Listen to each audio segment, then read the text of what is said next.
बजाजनगरमधील Veda diagnosis सेंटरचे doctor Shriram मते यांना पोलीस अधिकाऱ्याकडून क्षुल्लक कारणावरून मारहाण। डॉक्टर श्रीराम मते 11 फेब्रुवारी रोजी आपल्या डायग्नोसिस सेंटरकडे निघाले असता कर्तव्यावर तैनात असलेले PSI संदीप शिंदे यांनी त्यांची मोटरसायकल अडवली व त्यांना कागदपत्रांची पूर्तता करण्यास सांगितले।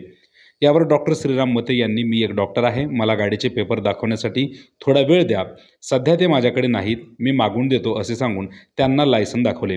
यावर PSI संदीप शिंदे समाधानी झाले नाहीत।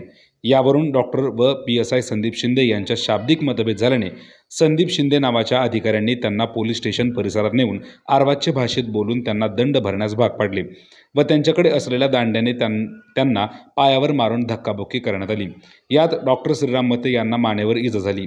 ही घटना ते मोबाईलमध्ये शूट करत असताना त्यांना दमदाटी करत व्हिडिओ रेकॉर्डिंग डिलीट करण्यास भाग पडले। पोलीस अधिकाऱ्याच्या या कृत्याने डॉक्टर श्रीराम मते यांचा अपमान झाला। डॉक्टर श्रीराम मते हे डॉक्टर असोसिएशनचे सदस्य देखील आहेत।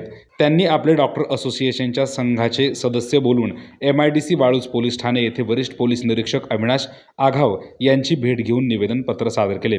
आपल्या पोलीस अधिकाऱ्याने या केलेल्या गैरकृत्याची माफी मागावी असे नमूद केले। वरिष्ठ पोलीस अधिकारी अविनाश आघाव यांनी त्यांच्या अधिकाऱ्याकडून झालेल्या या कृत्याची स्वतः दिलगिरी व्यक्त करत माफी मागितली, परंतु डॉक्टर असोसिएशनचे यावर समाधान झाले नाही। म्हणून पत्रकार परिषदेचे आयोजन करून त्यांनी संदीप शिंदे नामक पोलीस अधिकाऱ्याने हे गैरकृत्य केले आहे, त्यांनी हे मान्य करून डॉक्टर असोसिएशनच्या सदस्यासह डॉक्टर श्रीराम मते यांची माफी मागावी, अन्यथा असोसिएशनच्या मंडळाशी चर्चा करून त्यांच्यावर पुढील कायदेशीर कारवाई करण्यात येईल असा इशारा या पत्रकार परिषदेत देण्यात आला। ही बातमी पाठवली आहे महाराष्ट्र जीवन न्यूजचे छत्रपती संभाजीनगर प्रतिनिधी संदीप साळे यांनी।